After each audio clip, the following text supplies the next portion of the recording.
আসসালামু আলাইকুম, কেমন আছেন সবাই বন্ধুরা? এই যে আমি চলে এসেছি রোজার বাজার নিয়ে, সবজি বাজার নিয়ে।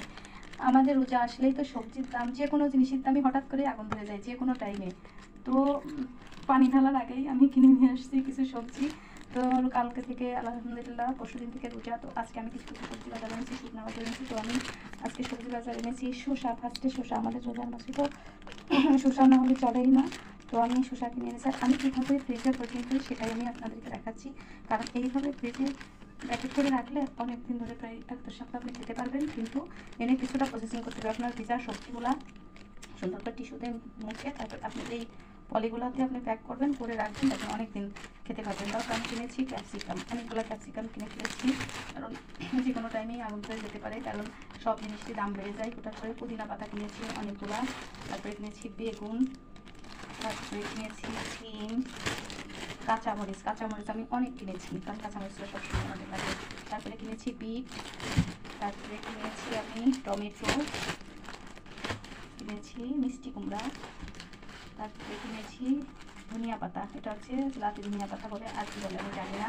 তারপরে কিনেছি এটা পুঁই শাকের ফল, এটা ভেজে খেতে অনেক মজা, শুটকিতে রান্না করলেও অনেক মজা লাগে। তো আমি এটাও কিনেছি, আমাদের বাসায় সবাই পছন্দ করে।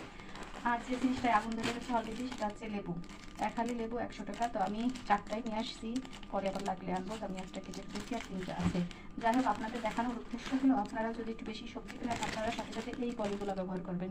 এটাতে আপনি যদি সুন্দর করে রাখেন ফ্রিজে, তো আপনি এখন সবজির সাথে সাথে আমি সব কিছু কীভাবে সাজিয়েছি ফ্রিজের ভিতরে সেটাও দেখাই। আমি যে সবজির সাথে আরও কিছু ইফতারের আইটেম কিনেছি, যেমন করে রাখেছি আর কি, ঘরে কিছু কিছু কিনে রাখছি যে ফ্রোজিং করে, যেমন চিকেন নাগেট আছে, চিকেন ললি আছে, চিকেনের আইটেমই আছে অনেকগুলো, ফিঙ্গার স্টিক আছে কিছু, তারপরে চিকেন পুলি আছে, টিকিয়া আছে, তারপরে আছে ফ্রেঞ্চ ফ্রাই আছে, তারপরে আছে আরও চিকেনের আইটেম অনেকগুলাই কিনেছি। তারপরে মটরশুঁটি আমি কিছু এভাবে রেখেছি, তারপরে আপনার মশলাও বেটে রেখেছি, আর অনেক মিল্ক কিনে রেখেছি, টক দই কিনে রেখেছি। এগুলো রোজার মাসে আসলে লাগে।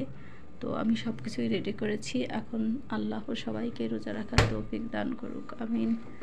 তারপর আমি নিচেই ফ্রিজেও কীভাবে সব জিনিসগুলা রাখি সেটাও আপুদেরকে দেখাচ্ছি। আপুরা সবাই এভাবে বাটিতে করে জিনিসগুলো রেখে, মানে আপনি ঢাকনা দিয়ে আটকে রাখবেন, এতে খাবারের মান ভালো থাকবে, ফ্রিজও ভালো থাকবে।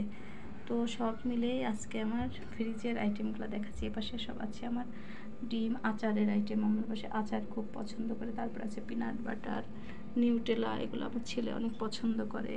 তারপর আছে নচিলা আছে, জেলি আছে, সব মিলেই আর কি আমি আমার মতো করে সাজিয়েছি। তা কেমন হয়েছে আপুরা, তোমরা বলো। আসসালামু আলাইকুম।